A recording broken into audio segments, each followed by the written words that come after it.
পাক হানাদারদের বাংলাদেশ থেকে তাড়াতে যে হাতে একসময় গর্জে উঠেছিল স্বয়ংক্রিয় রাইফেল আর বোমা, সে হাতে এখন বৃক্ষের থলি আর লাঠি।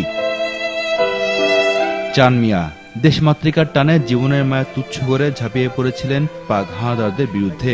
ভারতের গোমতীতে প্রশিক্ষণ শেষে ২ নং সেক্টরে শালদা নদী, নয়নপুর সহ বিভিন্ন এলাকায় পাকদের বিরুদ্ধে যুদ্ধে অংশ নেন তিনি। কিন্তু স্বাধীনতার এত বছর পরও পাননি মুক্তিযোদ্ধার স্বীকৃতি। সনদের জন্য বিভিন্ন স্থানে ধর্ণা দিয়েও লাভ হয়নি, ফলে পাচ্ছেন না সরকারি কোনো সুবিধা। আমরা দর্শন প্রমাণ করি, কোনো অসুবিধা নেই।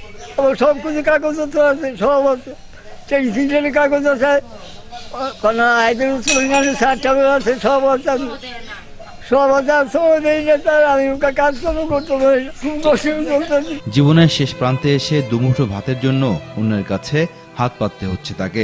সহায় সম্বল হারিয়ে অন্যের জমিতে থাকেন তিনি। এছাড়া অর্থাভাবে করাতে পারছেন না অসুস্থ সন্তানের চিকিৎসা।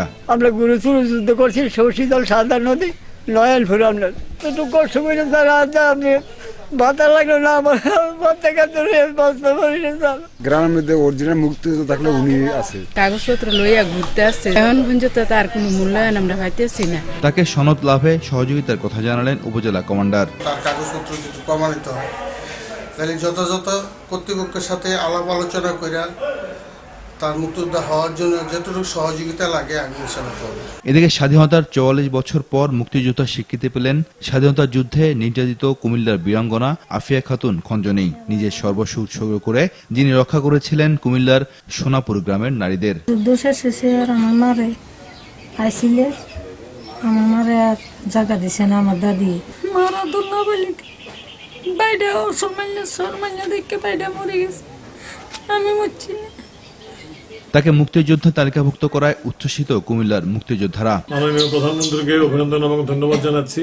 আমাদের এই নারী মুক্তিযোদ্ধাকে এস্টাবলিশ করেছেন এবং পাশাপাশি বাকি জনেরও করবেন, আমরা খুবই খুশি।